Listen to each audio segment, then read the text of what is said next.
안녕하세요. 여러분을 회계와 세법의 늪에서 구해주고 싶은 구세주 구쌤입니다. 이번 강의는 유가증권에 대해서 설명드리도록 하겠습니다. 자, 유가증권을 공부하기 전에 유가증권이라는 게 어떤 건지부터 먼저 개념 파악을 하셔야 되는데, 유가증권이라 하면 우리가 일상생활에서는 우리가 쓰는 화폐들, 통화, 그 다음에 수표, 어음, 주식, 채권, 상품권 등등등등 화폐적 가치가 있는 증서들은 전부 다 유가증권이라 부릅니다. 말 그대로 유, 있다, 가치가 있는 증서들이다 라는 건데, 자, 우리가 지금 배우는 것은 일상생활이 아니라 회계학이죠. 회계학에서는 유가증권의 범위를 어디까지만 보느냐? 주식하고 채권까지만 보고 있다라는 거 기억해 주시기 바랍니다. 자, 그러면 이 주식하고 채권을 유가증권이라고 부르는데, 시험에서는 보통 교재들에서는 주식 채권이라고 잘 얘기를 하지 않아요. 주식 채권 대신에 뭐라 부르느냐? 주식이란 표현 대신에 지분증권이라고 부르고 있고, 그 다음에 채권 대신에 뭐라 부르고 있다? 채무증권이라고 부르고 있습니다.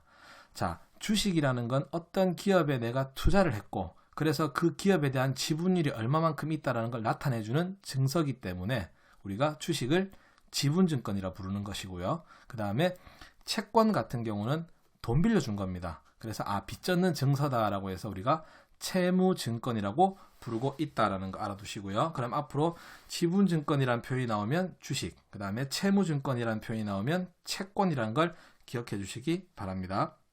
그럼 여기서 제일 먼저 알아야 될 게, 우리는 동일한 주식과 동일한 채권을 샀음에도 불구하고 구입했는 목적이 뭐냐에 따라서 사용하는 계정 과목이 달라질 수밖에 없다는 겁니다. 제가 누누이 말씀드리지만 회계는 표면을 보는 게 아니라 목적을 보라고 말씀드렸습니다. 목적을. 이 주식과 이 채권을 왜 샀느냐에 따라서 이름이 달라질 거다라는 거. 그래서 제일 첫 번째 알아야 될 거. 자, 주식과 채권을 구입하게 되면 총 사용할 수 있는 계정 과목이 4가지가 있다. 4가지가 단기 매매 증권, 매도 가능 증권, 만기 보유 증권, 그 다음에 지분법 적용 투자 주식까지 총 4가지의 계정 과목을 사용하게 될 겁니다. 자, 이 계정 과목들을 여러분들은 어떻게 선택을 할 거냐라는 건데, 자, 첫 번째 단기 매매 증권입니다. 단기 매매 증권 같은 경우에는 말 그대로 단기, 우리 회계에서 단기는 1년 내죠. 1년 내에 매매, 사서 팔아서 돈 벌겠다라는 겁니다. 그래서 목적 자체가 일단은 단기적인 보유 목적이고요. 그 다음에 뭐가 있어야 된다? 사고 파는 게 자유로워야 되기 때문에 시장성이 있어야 된다라는 겁니다. 자, 그런데 보통 이 시장성이란 표현을 우리가 시험에서는 상장사라고도 많이 줄 겁니다. 상장사. 여러분들 신문이나 뉴스 보시면 뭐 유가증권 시장, 코스닥, 코넥스 같은 이런 유가증권 시장들 있죠. 이렇게 상장되어 있는 회사들 거. 쉽게 말씀드리면 상장되어 있는 이런 삼성전자 주식이라든지 뭐 현대자동차 주식 같은 경우에는 내가 사고 싶으면 언제든지 살 수 있고 팔고 싶으면 얼마든지 팔 수 있죠. 이렇게 거래가 자유로워야 된다는 겁니다. 그래서 단기 매매 증권 같은 경우에는 목적이 단기 목적이고, 시장성이 있는 경우에 그런 주식과 채권을 샀다. 단기 매매 증권으로 처리한다라는 거 알아두시고요. 그 다음에 설명드릴 게 세 번째 만기 보유 증권입니다. 자, 이 만기 보유 증권 같은 경우에는 자, 채권만 분류할 수 있는 방법이다라는 겁니다. 이름에서도 볼 수 있듯이 만기 보유 증권. 만기까지 가지고 있을 목적으로 샀는 증권이구나라는 겁니다. 자, 여기서 말씀드리고 싶은 게, 주식이라는 건 투자금입니다. 만기가 있을까요? 만기 없죠. 근데 채권이라는 건 돈을 빌려준 거니까 언제 갚을 건지 만기가 있다는 거죠. 그래서 만기 보유 증권은 채권에만 분류하는 방법이고요. 만기까지 보유할 적극적인 의도와 능력이 있는 경우에는 우리가 만기 보유 증권으로 처리한다는 거 알아두시고요.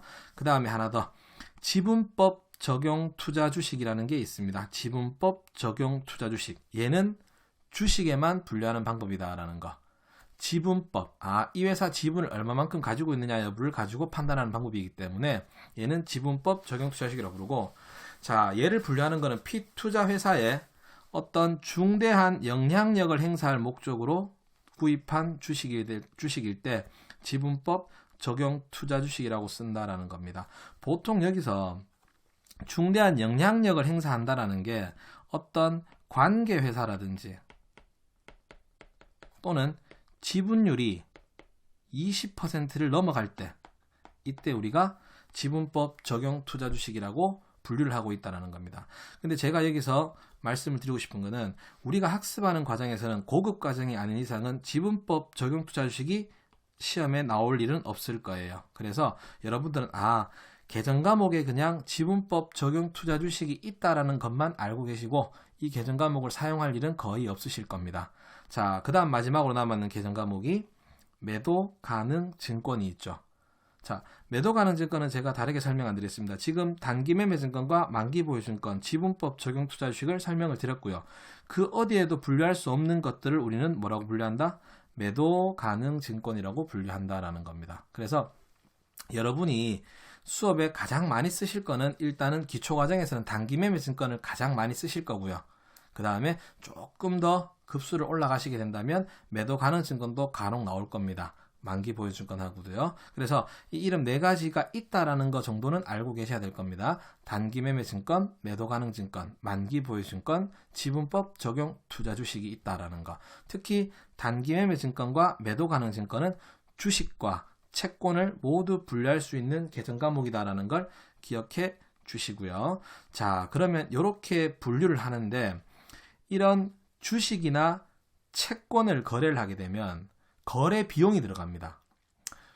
강의를 들으시는 분 중에도 주식 거래해 보신 분도 있을 거예요. 그럼 주식을 거래할 때 우리가 주식 가격만 주고 사는 게 아니라 증권사 수수료라든지 혹은 증권 거래세라든지 또는 팔 때는 매도세라는 것도 내게 되어 있습니다. 자, 이렇게 이 유가증권을 거래하면서 발생하는 비용은 어떻게 처리할 거냐라는 겁니다. 자, 그래서 유가증권 과 관련된 거래 비용을 어떻게 처리할 거냐. 자, 크게 두 가지로 나눌 겁니다. 구입하는 경우가 있고 처분하는 경우가 있을 겁니다.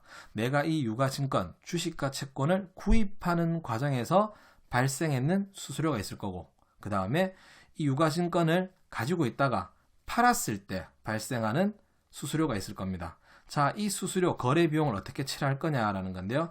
자, 첫 번째, 구입할 때 수수료는요. 우리가 앞에서 배웠죠. 단기 매매 증권, 매도 가능 증권, 만기 보유 증권, 지분법 적용 투자 주식 전부 다 자산입니다. 맞죠? 그래서 모든 자산을 구입할 때는 발생하는 비용은 무조건 자산 원가에 많은 거다 포함시키는 게 대원칙이라고 앞에서 손익 계산서 설명드릴 때 말씀을 드렸습니다.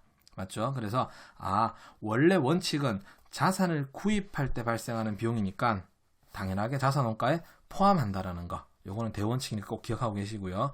근데 딱 하나 예외가 있습니다. 예외적으로 그 자산이 단기 매매 증권인 경우에는 얘 하나인 경우에는 수수료 비용이라는 계정으로 처리할 겁니다. 근데 아직 우리가 이 비용에 대한 분류를 배우진 않았지만 암기해 두신다면 영업의 비용이라는 걸로 분류를 할 겁니다. 자, 대원칙을 하나 세울까요? 자산을 구입하는 과정에서 발생하는 모든 비용들은 무조건 해당 자산 원가에 포함하게 되어 있다. 하지만 예외사항은 딱 하나가 있습니다. 그 자산이 단기 매매 증권일 때는 그 구입할 때 수수료를 우리는 수수료 비용이라는 영업의 비용 항목으로 처리할 거다라는 거 기억을 해 주시기 바랍니다. 그래서 예제 문제를 잠시 본다 그러면 밑에 제가 예제 문제를 만들어 놨는데요. 자, 시장성이 있는 주식을 1,000만 원에 구입을 했습니다. 그리고 수수료 10만 원을 포함하여 현금으로 지급했다라는 거. 자, 일단 수수료를 생각하지 않고 푼다 그런다면 일단은 얘가 단기 보유 목적으로 구입했다면 단기 매매 증권이 되겠죠. 얼마요? 1,000만 원. 그 다음에 현금 1,000만 원 이렇게. 근데 구입했는 목적이 장기적인 투자 목적이다. 그러면 단기 매매 증권이 될 수가 없죠. 그때는 뭐가 돼야 됩니까? 매도 가능 증권이 돼야 된다라는 거. 얼마요? 1,000만 원. 네. 그 다음에 현금 얼마요? 1,000만 원 이렇게 된다라는 거. 자, 근데 여기에서 중요한 거 뭐가 발생했다고요? 그렇죠. 수수료가 10만 원 발생했죠. 이 수수료를 어떻게 처리할 거냐라는 건데, 자, 구입할 때 발생하는 모든 자산의 수수료는 자산원가에 포함한다 그랬죠. 그래서 매도 가능 증권 같은 경우에는 수수료를 줬으면 현금이 1,010만 원이 나갔을 거고요. 매도 가능 증권이란 자산도 1,010만 원으로 계상을 하게 되어 있습니다. 그런데 예외적으로 딱 하나, 단기매매 증권일 때는 수수료 지급한 부분에 대해서 현금이 1,010만 원이 발생했지만 이 10만 원 같은 경우에는 단기매매 증권이 아니라 뭐라고 처리한다고요? 그렇죠. 수수료 비용이다라는 비용으로 처리하게 되어 있다라는 겁니다. 자, 이게 구입할 때 여러분이 처리해야 되는 수수료에 대한 원칙이다라는 거 잊지 마시고요. 그래서 여기서 핵심은, 이번 강의에서 핵심은 일단은 유가증권이라는 거, 회계에서는 주식하고 채권밖에 없다. 그 다음에 분류할 수 있는 방법은 총 4가지다. 단기매매 증권, 매도 가능 증권, 만기 보유 증권, 지분법 적용 투자 주식이다라는 거 알아두시고요. 단기매매 증권은 단기 보유 목적이고 시장성이 있는 경우 처분하는 과정이고요. 그 다음에 매도 가능 증권 같은 경우에는 어디에도 분류될 수 없는 것들. 그 다음에 만기 보유 증권은 만기까지 보유할 목적으로 채권을 구입한 경우 만기 보유 증권으로 처리한다라는 거 알아두시기 바랍니다. 자, 이번 강의는 여기 구입할 때 수수료까지만 설명을 드리고요. 다음 강의 때 이어서 설명을 드리도록 하겠습니다. 자, 강의에 필요한 모든 자료는 다시 말씀드리지만 네이버 카페에 다 첨부되어 있으니까 꼭 카페에 가셔서 내려받기 하셔서 학습해 주시기 바랍니다. 그리고 강의를 잘 들으셨다면 좋아요, 구독 부탁드리도록 하겠습니다. 감사합니다.